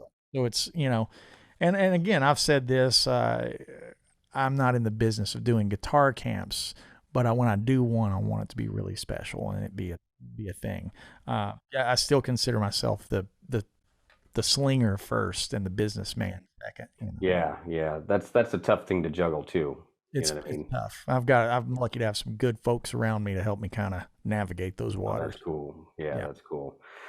Yeah, that's tough, man. I don't know. There's too much stuff or too many demands put on musicians these days. You have to do everything. It seems like, I miss the days when it was just a booking agent. You have to. It's like you have to. The good thing is, and this is a good thing. Plenty is. You want some good advice? Get on Twitter and follow Plenty. It's like, at this point, if you can get over that hump, there's a certain positive return on being your own guy because you don't have to take those bad deals. It's like, well, I don't have to do that because I can see that's not great. And I don't have to split that, a million different ways. You're not being shoehorned into things that aren't flattering or whatever you might want to call it. Again, Plenty is a great role model of someone who's done it themselves, like driven the car themselves, Yeah, I have a similar story. It's not necessarily directed to the music business in that sense, but when I was really young, I always thought about being a guitar teacher. I mean, that's what I've done since I was a senior in high school. I always kind of thought of it as being kind of second rate. I'm going to do this until I make it, quote. You know what I mean? And I was having a conversation with a friend one day, and he was talking about, oh man, I got to go out on the road for this next month and take this gig that I don't want to do just to pay the bills. And it was in that moment that I went, gee. So that flipped my whole perspective on teaching, and it made me just change my mind about it. Because it's like with being a guitar teacher, that's paying my bills primarily. So that allows me to do whatever gigs I want to do, and not because I have to do. You do it because you want to do them. That's right. So that's how that's Skangbanger. We just do it because we want to do it. Exactly. Let's go play Unchained. You know what I mean? Yeah. So that's been a huge turnaround. I came to that kind of a discovery, like, I don't know, it was probably 2008 or 7 or 8 or something like that, back in the early days for me. But at that moment I was like, wow, I can stay home. I don't have to take unwanted gigs and tours that I don't want to do, and I can be with my family and watch my kids grow up and all that stuff, and and do the music I want to do. That's it's really being in control of your own destiny. And so whether that be teaching or session work or road work or whatever you want to do, we do live in a powerful era to where communication is at a height, an all-time height of humanity, good or bad. Right. But you are in control. Now, unfortunately, that means it's a pretty level playing field and everybody's in control. So you really see the ones that work really hard and push themselves in a lot of different avenues and overcome and get up a little bit earlier and practice a little bit longer and take care of all the odds and ends. Like, there's always been the tropes of the amazing player who was a horrible businessman, or vice versa, a great businessman, not a great player. It's like now we are able to control our own destinies a lot more. Unfortunately, it just makes the competition scene really thick. You've got teachers everywhere and things, and it seems like there's a new platform every week. Somebody's just got a new, this one's going to be the next platform that does whatever, so being okay with the fact that it seems like there's an infinite amount of whatever's out there, you just have to be like, okay, I'm cool with that. And the other thing we all have to remember when we're thinking about the word competition is high tides raise all ships. The guitar community is really small. When you're in it, you think it's really big. The reality is it's really small. Yeah. So the more that you see loving and hugging other people like that, and I mean that like, when you're young and you play Ibanez, and anybody plays the Strats playing like dad licks or whatever. Like, yeah, right. The more that Fender sells guitars, and the more players that aren't that great that you see are out there playing, that's better. That's a win. The more guitar players and the more the industry sells gear and the more that all of this stuff happens, the more people that are on Instagram playing guitar, the more people on TikTok playing guitar. It doesn't matter what they're playing. Like I see sometimes you don't, like they always say, don't ever read the comments. You know what I mean? But you can go through, no, even if it's not your own comments, you can go through anybody else's comments and see inevitably about 5 or 6 down will be somebody just poking around, and I'm just like, if you only saw that you like music and the guy that you're poking at likes music, and if you only saw that you're only this far away, you're not this far away. You're not a guy that likes knitting and a guy that works on cars. Right, yeah. Those are 2 different YouTube channels. You know what I mean? Completely, yeah. That's so hilarious. I think the more that when we think of what we do, it may give you a little bit of peace of mind when you have self-confidence issues, which we all struggle with. I don't care who you are. There's going to be that moment where you watch Guthrie Govan take a solo and you just go, right. Or like there's that moment. I had one of those. I went to the Brothers in Manhattan when they played Madison, and Eric took a solo on Melissa, and I just hung my head. I was like, why do any of us play? There it is. That's what you want, but you have to remember that as long as we're all in it together, and we got to realize it's a fraternal bond, that, it may bring you a little bit of peace of mind when you look at yourself and your own numbers, if you're trying to make a business out of it, and your own, your own music. If you're not even trying to make a business, you just want to make good art. Like, it may bring you some peace of mind when you got that self-doubt creeping in. Yeah. And I've been blessed to have had the opportunity to hang out with a lot of great guitar players. And I find that, the guys that are really good are always the most humble. Always. They're the coolest that want to hang out and play guitar. And I said, because music is an upside down pyramid. When you're starting out, you think, oh man, if I can just get that F chord. Oh, once I can play Cliffs of Dover note for note. Yeah. And the farther you get up, it's like, how the hell do you play over giant steps? And it just starts getting, well, I mean, I've never played slide guitar. Okay, well, I've never done the Tommy Emmanuel thing. It's like and so when you see a guy that spikes up really high, like a Tommy Emmanuel or an Al Di Meola or something, usually they're super humble because they're looking across the board at guys that are Derek Trucks and they do other things. And it becomes less about the word better and best, and it becomes more about the word different and this. And that's where you start to see guys carry a lot of humility, because they're like, man, I'm never going to be insert great player here, The other thing on that too to add is because you've been doing it so long, it's just another day of doing it. You know what I mean? Like you've been playing guitar for so long, you're not at that beginning stage where you're like, oh, if one day I could play like this guy. And then you have a lot of like inner self-doubt from just that. You know, like you wake up and you play guitar. That's just what you do. Because people look at it and say like, how long did it take you to learn that solo or to write that solo? And you're like, I don't know, 10 minutes. And to you, that almost seemed like too long because you have other things to do. Yeah. But they're like, oh, I've been trying that solo for 3 years. I still can't get it. But you got to remember, it's taken you 15, 20, 30 years, however long you played, to be able to learn it in 10 minutes. That's the thing, you know? And I think that when you go down a couple of tiers, you know, because beginners are always humble because they have to be, because everybody's better than they are. And then you get up into this weird gray zone where you're just good enough where most people will think you're a great guitar player, but you haven't hit that, like, you know, above and beyond kind of style. And then you get a little bit of a chip on your shoulder about it, you know, like, well, those guys, they're good because of this, and that. And, you know, or, you know, well, they grew up with that, so this is why they're good at that. Right. You know what I mean? And then there's like this chip. Those people have a lot of time to be on YouTube comment sections. Exactly. Yes. Yeah. Versus, why don't you go practice your guitar today instead of commenting on a video? Exactly.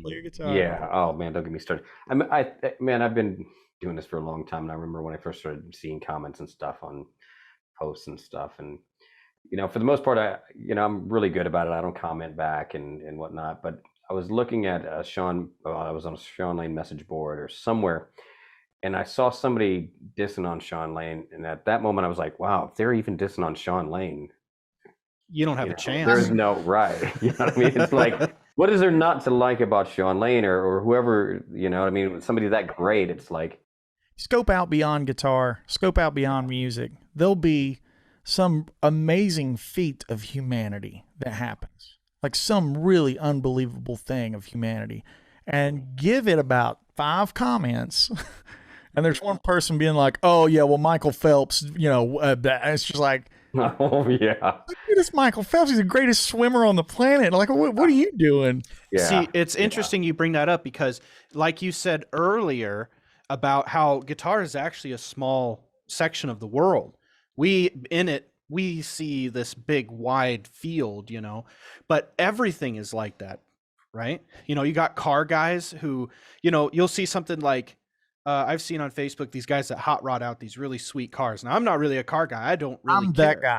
Yeah. Like, I spent way too much money on cars. Right. And see, way too much money on cars. I love it, dude. I'm addicted. And I'm not, you know, I like magic. You know, I'll go and watch magic shows like Penn and Teller and and you don't know. You don't know. Yes, me. I do. No. I do. He knows me too. Yeah. I think already. But you know what I mean? Like, and then you watch that and you watch somebody, I can sit there and appreciate what they've done with that car.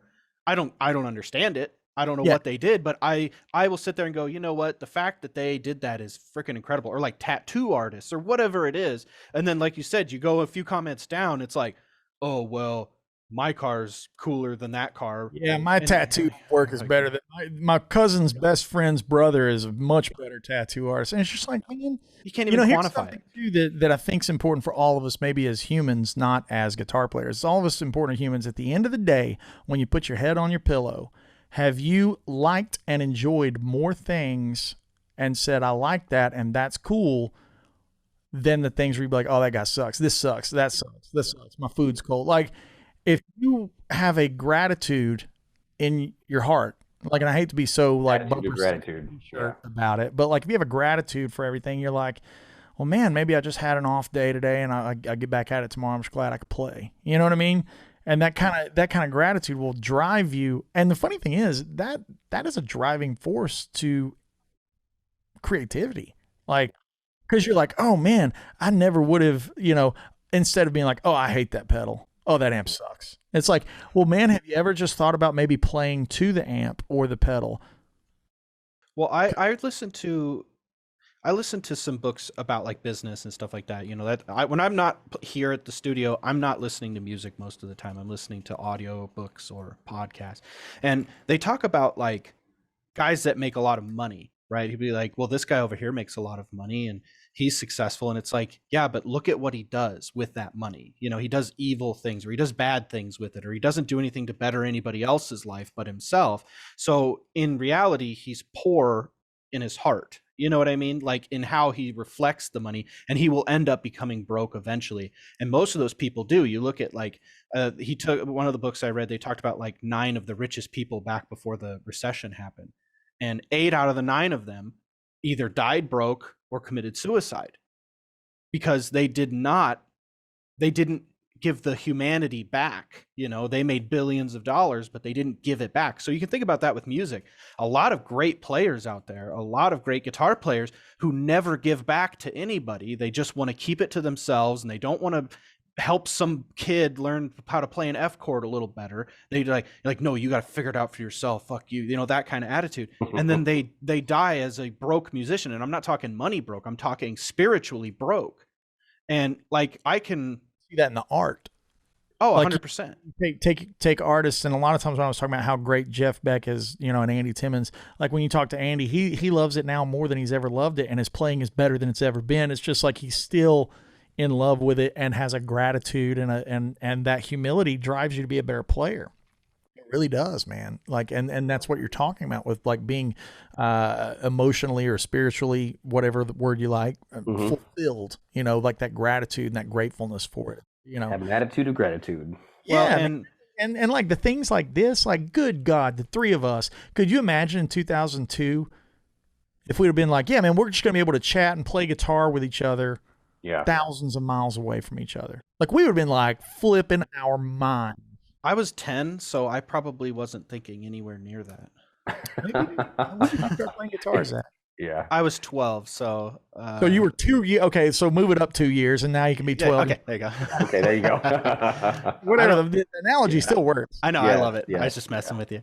No, But yeah, I mean, you're totally right. I mean, what is it that, you know, you can do a guest solo for Rusty, and then I can do a guest solo for you, you do a guest solo for me, and then, or whatever, you know, we're all working together on something. it'd be done at the end of the day. Right. It's not like how it used to be where it's like, let's get these plane tickets, let's all meet up at this location and rent $5,000 a day for this and that. It's really cool. Yeah, it's but amazing. You can see it in negatives too. And I think that that's where people go too quickly, is they're like, well, I hate this, I hate that, this sucks about this. And I'm not going to lie, some days I have that myself where, you know, you're just in a bad mood and you're like, I fucking hate everything about this.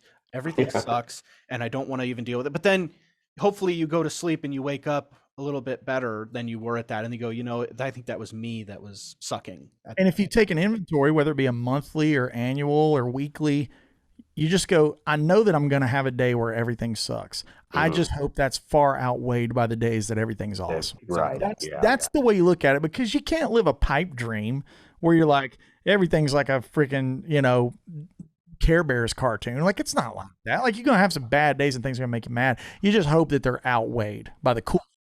That they say, an analogy I heard was, that's like trying to drive to your location hoping that you'll never hit a stoplight. Oh yeah, I mean, and like then every time you do, it's like, oh, you just get pissed because you're going to hit stoplights. When if you already have it in your mind that, well, that's just the way driving works, dude. You're going to have some stoplights along the way, so maybe don't get so pissed off about it. And setting expectations for your playing is the same thing. You go out and you may, I might hit a bad note or two, but I'm hoping that I have more positive moments than negative. Right. Yeah. You know. And For yeah, sure. but then that one comment comes in and we all get sucked into this whirlwind where they go, well, at 32 seconds, he hit that wrong note on the 11th fret. This guy sucks. And you're I like, think his timing was a little off. yeah, and you're like, And you know, it's funny to me, a lot of times those comments are inevitable on even the most polished edit videos where people are miming. You know what I mean? Yes, like, yes. something's wrong. There's still a comment there. It's like, oh, he's not that good. You know, it's like literally it's been faked or whatever. Yeah. The funny thing to me, where it gets good to me, where I just start laughing. The funniest ones, there's like a live concert where guys standing up and they're like, "Oh yeah, he sucks." I'm like, dude, you're sitting down in a controlled environment. Yeah. Like, Oh, you right. have no idea what it's like to be. It's armchair quarterback. And I'll be honest, I don't have that with music. Rarely do I have that with music. I don't want to say I don't have that, but rarely do I not have that with music.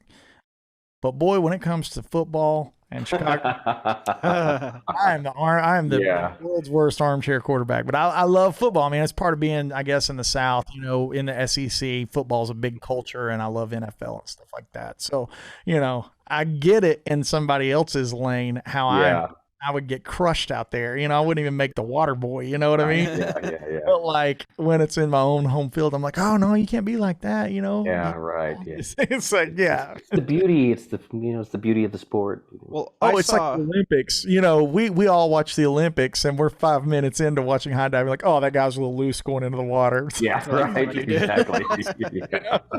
Yeah. Well, I saw Nita Strauss when she's done with this Alice Cooper tour. She's going to go and do her own solo tour, like, you know, just around the States. Yeah. And she posts it, and she's doing a lot of dates. I mean, and a lot of them are like back to back to back to back. Like, she's very rarely taking days off just to try to squeeze in as many dates as possible because people want to see her. And then I got tagged in the comments like, oh, you should come to Omaha, because she wasn't coming to Omaha. And, oh, you should come there. And I was like, yeah, that'd be cool. But, you know, I'll probably go see her anyway, you know, at Kansas City or wherever. But I swear to, like, every other comment was, oh, you suck, you're not coming to Madison, Wisconsin. You suck, you're not coming to Flint, Michigan. Fuck you. Like, and they were getting mean, really? Dude. Like, it was bad. But it's people that get mean about everything, and that's the same person that's mad that the pepperonis are in the wrong spot on their pizza. Like, it's the and that's the thing. It's like a lot of happiness. People don't understand fulfillment and happiness. It's not something you're blessed with. It is something you work towards. You have to catch yourself when you're about to be a douche. Well, and maybe I'm not grateful enough to just have pizza today. Yeah, right. Exactly. Well, and on that note, she actually ended up commenting a couple days later and pinning it to the top of the comment section in her post. And she was like, you know, the amount of negativity I'm getting just to try to do something for you guys. Like, she's like, it makes me not even want to do this tour at all. Like, that's all she said. And then, you know, you get a lot of the white knight people coming in and saying, oh no, I love it. But it's like, you know, somebody like you said, people that are really high up there. I mean, she's got a good following. Nita Strauss is a great player, and she's still getting like hate because she didn't come an extra 20 miles south to one town. When it's like, why don't you get off your ass and get in a car and drive to her? Yeah. You know, I mean, I loved that, you know, going to like Kansas City, Missouri. I drove down. It's like 5 hours from here to go see Rush. You know, I don't think people realize what it takes to book a tour. Oh yeah. And the logistics of it and all of the headache that goes into it. So much. Yeah, there's so much work in it. People don't get it. It's like working on an album. It's like, well, when's your album going to be out? It's like, well, you know, I'm writing some tunes, you know. Well, when's your album going to be out? Well, we're getting ready to go record. And then you record, and then once it's recorded, then you got to do artwork, and you got to do this and that, and all the things that go into making an album that people don't realize, you know, or whatever, whether it's an album or a tour or whatever the event might be. There's so much that goes into it that people don't see on the other side. Well, you know, maybe she tried to book something in Omaha and all the venues were booked. Right. And she's not going to go to Florida and then come back to Nebraska. That doesn't make sense. No. Like, people don't think of that. And and that has a little bit of the negative side of social media, where they get anything they want anytime they want it. They type it in and they get it. That's one of the downsides. There's more upside to social, I think, than down, but that's one of the negatives is, well, I can watch them play it anytime I want, in anywhere, in any setting. It's like, yeah, but, you know, getting a van and getting your touring gear together in your band and then traveling across the United States, we're not just going to jump from New York all the way down to Florida and then back to California. It just doesn't work, man. Yeah. That's part of the joys of booking a tour. Right, exactly. Yeah, that's the reason companies like CAA and William Morris, they have a job. And that's why it's like, because that's a tough job. And the taller you get up in that upside down pyramid, the more stuff starts moving around. I mean, dude, when we were doing flats, we had, God, I want to say 8 buses, 9 buses, and 29 tractor and trailers. Holy shit. It was something ridiculous. I mean, we were playing big arenas, and that was a conservative, maybe it was 11 buses. I can't remember. However much it was astronomical. Yeah. And we were carrying, you know, the whole product. I mean, we had stuff on stage. It was like, dude, they put that stage together, and there's like a 90 or 100 something foot chandelier that comes down. I mean, it's like the whole thing's moving. Yeah. People realize it, like, dude, there's 100 people on this tour. You know, and for you to go in there and be like, oh, they kind of off I kind of suck. Yeah. You're like, oh, right. I was at the Foo Fighters show, and the girl I was dating at the time, she's like, man, they're kind of boring. Like Dave Grohl runs around, but I was just like, okay, man. Like, I'm just happy to hear Everlong. Like, And then did you break Yeah. up with her right after that, or what? oh, Yeah. of course, yeah, we never lasted. That should have been a red flag. Oh, of Yeah. course. Yeah. I mean, that's, and that's the other thing. Like that's let's just use that Foo Fighter thing. You know, Dave Grohl kind of tells people what to do in his band. It's his band at the end of the day. So he's probably telling them, "Hey, don't get in my way because I'm running around." And they just go, "All right, Dave, you go do what you're gonna do, and I don't want to get tripped on." You know what I mean? Yeah. So he's shit is playing. I mean, look at Kiss, for example. They do Oh, the yeah. same thing every night, and then somebody will follow them on the tour 4 or 5 shows, and they'll go, "Well, they did the same set that they did 4 nights ago." Yeah. yeah. And like, Yeah, what are you and talking that- about? I think that's also like knowing what you're having that day. Don't go to a steakhouse and order lasagna. Like right. if you are in the mood to have your mind blown with a different set every night, you need to be leaning into things like the current tour with Grateful Dead and John Mayer. You need to be leaning into things like the Ringers, when there's like Jimmy Herring and Wayne Krantz and those guys. Like, you want improvisation? You want something that you're not going to get tomorrow night? Go see Billy Strings. He's not going to play the same set ever. Yeah. Jimmy Herring's sick, Right. man. Kiss Jimmy hasn't. Herring's my favorite players, man. Good Lord. Jimmy, you're the man. Yeah. Nasty. You think about, you know, like with Rascal Flatts, you know, you got 11 buses and all these, you know, semis going and all this stuff, and everything has to be perfect because you can't have something go wrong on a tour like that. You know what I mean? Like, you can't have that chandelier fall on anybody. Hey, It's not and going it's to happen. inevitable that there'll be one night where something doesn't fire, and it'll be like one night of the tour where like the track rig, like when I say the track rig on big tours, like whether it be Kenny Chesney or freaking whoever, like when they fire the space bar that starts to click, that'll move all the production on the stage. Right. So it's an inevitability. You know, you may do it in 84 dates and it works perfectly, but there'll be one date Yeah. where it won't fire and everybody goes into manual mode and stuff starts, and the show still moves and happens, but everybody's sweating it. Yeah, for Well, sure. Speaking of, you know, I kind of mentioned earlier that I'm kind of a Magic fan. I listen to Penn and Teller, and you know Penn and Teller, right? Yeah. Oh, yeah. And they talk about, they've got their own hotel in Las Vegas now. They have residency there. So they Yeah. play at the same hotel every night. Everything's set up for them every night, no matter what. And hopefully every night they have new people. So it's the same show every night. They never change it. But Magic is dangerous when you have fire and, you know, you're doing underwater stunts and you're doing all this stuff. So they talked about how they said it's easy to be great, but it's hard to be good.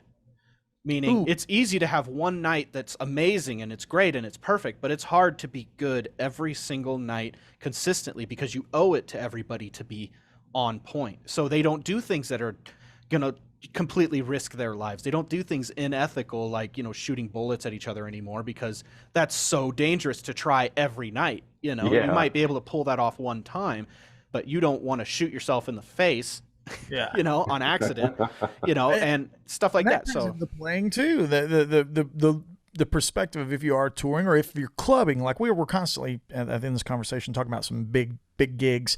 Like, what if you're just playing your local club twice a month and you got a great band with a good following? You put 300 or 400 people in that club every time you play, and you do that 22 times a year.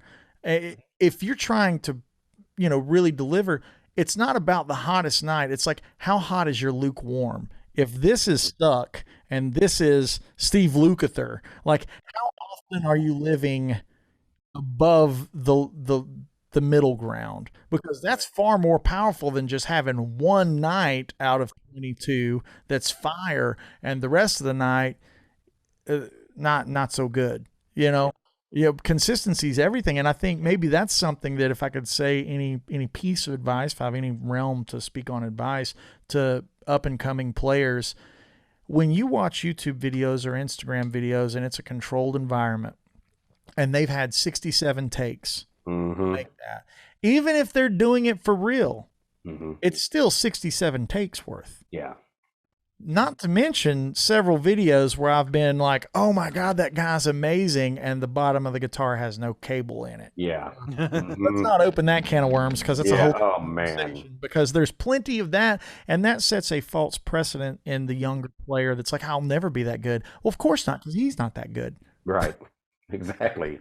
The MIDI Yeah. file's fantastic. The laptop should get a raise. Yeah, exactly. Me and Zach have had many conversations about that.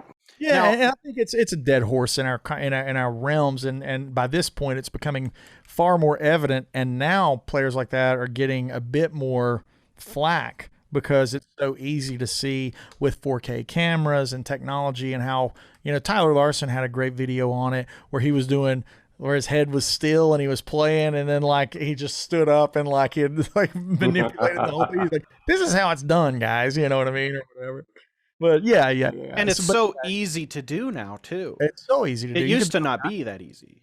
I mean, there's more power in this right here than my freaking computers that I had 5 years ago. 10 years ago. 10 years ago. Right. You know? Well, and there's some things that I mean, like you said, it is kind of a dead horse because we've all seen it and we all know what it is, and we all like to flog it. Yeah. Taking a swing that horse. I think, well, like sometimes what I'll do is, let's say you have like a multi-track thing going and you're harmonizing with yourself and that's it, and then it's like, okay, well, you're not going to go clone yourself and be able to play two guitar parts at the same time. So you're going to have to do two separate takes of that one thing. So that's stuff that I like to do a lot. And then people will say, okay, well, that's fake. And it's like, well, yeah, but I'm also not, like I said, I'm not going to clone myself and play the two guitar parts. The main line, right? It's a completely different ball game than when you see, and in today's world where you can just hit pause on the YouTube video or hit the slow down thing, and the guy's finger is here, and it's obviously an E note in this big sweep that's like, whoa, and it's like flawlessly clean, and his hands are like not even on the right area. It's like, man, now they're. And you know who rules at this? And I have to give him props. I love how salty and how honest Levi Clay is. Like, Levi can be brutal and it can hurt and sting, but when he puts it out there, he's like, this is 100% fake. Here is where his finger is. Here is the actual tone. This is not happening in real time. Did he play it at another point in time? I can't answer that. And I love that perspective where it's not, this guy sucks, this guy's great. I like it when it's a lot more, this is what's happening. You know who else rules that? Troy Grady. Troy Grady rules it like, I'm not telling you if you hold your hand like this, you'll sound like him. I'm just saying this is the angle Something of strange. Well, not even something strange. If it's something good, like Troy's got great videos of Martin Miller or Steve Morris or whoever, and he's like, this is what their hand is doing. Now, you can try to do that. You may not sound like him, but this is what they're doing. And it's not presented in some of the ways of get rich quick now, but except it's guitar, play fast now kind of stuff. And you're like, it's like, yeah, well, I did some stuff for that to practice, my man. It's interesting that you brought Levi Clay up, because I did a video and I've shared it with Rusty. I'll send it to you if you want to watch it. And it's called Listening with Your Eyes and Not Your Ears, right? Because people will listen to something and they'll look at it and they go, well, I watched him play it, so he must have done it. And it's like, yeah, but did you hear that he bent in the video, but in your ears he slid? You know what I'm saying? Like little shit that's so fast. And then is a telltale item. Yeah, and then I did a A-B thing where, and the reason I bring up Levi is because him and I talked about it. He commented on my video and we're friends on Facebook. So he was like, dude, this is such a beautiful video that you did. He's like, but too bad nobody gives a shit, because he's like, I've been trying to talk about this for years. And I did A-B where I played the same lick A at full speed, normal, no slowing down or editing. And I played the same lick B, but I slowed it down 75% and played it, sped it up to 100. And you almost can't hear the difference, if you're just a normal everyday, especially because a lot of guys will play something for real, and then in between they sandwich something that's slowed down and sped up. So it all feels like it's one flowing thing. So it's like, at what point are you going to sit back and go, all right, well, maybe it doesn't matter, And truthfully, art is art. And if someone is like, yeah, I play all my stuff at 20%, and this is how I do it, and this is how I make my art, and I want it to be not real and machine-esque, like an H.R. Geiger piece of artwork, then cool. Right. It's like, being honest though. That's the sci-fi. Like, that's cool. I think the thing is that bothers all of us, especially a guy like Rusty obviously can play faster than most people can think. But it's like, it bothers all of us when someone we feel like we're getting duped. Like when you see something that's freakishly great, and then you watch it again, you're like, well, something's not off now. And in the comments, he's like, oh, hashtag blessed. I'm so blessed to play this. Like, bro, you fucking hate it. blessed. That iMac is hashtag blessed. That Logic program. Yeah. But again, at that point, you really have to, in yourself, this ties into the mental health aspects we were talking about. You have to know what you want and to consume, not even as a creator, but as a consumer. And you know what I want to consume? A guy that plays guitar. So like when I hear maybe a bend that's not perfect, I like that. Yeah. Like when Running with the Devil kicks off and it's out of time and it sags, I like that. Yeah. That's cool. That's Jimmy real. Page sounds cool. Like I like that. I want more of that. You know what I mean? So like it's being aware of what you want to digest. There's a great, for those that are interested in some of this topic on manipulation and stuff, there's a beat doctor, not a beat doctor, but I forget what his name is, but he grids things like Van Halen and puts them to a grid, and it immediately makes it sound cool. When it's just right.